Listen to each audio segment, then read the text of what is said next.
सांगलीतील college corner येथील एका महाविद्यालयासमोर एका महाविद्यालयीन युवतीवर तिच्या पतीने चाकू हल्ला केल्याची घटना घडली।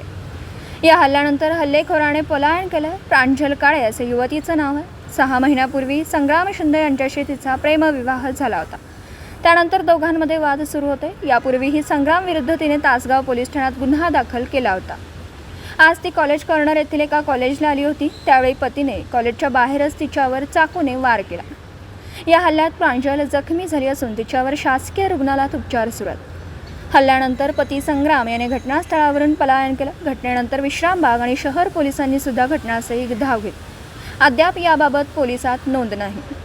तर आज काय नेमका प्रकार घडला आणि काय कशातून झालेला आहे? आज सकाळी 8:30 ते 9:15च्या दरम्यान विश्रामबाग पोलीस ठाणे हद्दीतील कॉलेज कॉर्नर या ठिकाणी कॉलेजला येणारी एक त्या ठिकाणी मुलगी आहे।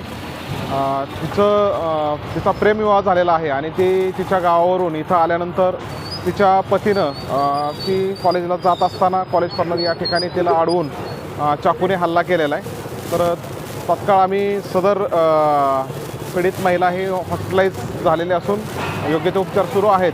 त्याच पद्धतीने आरोपीला ताब्यात घेण्याकरता पथक त्या ठिकाणी रवाना करण्यात आलेला आहे।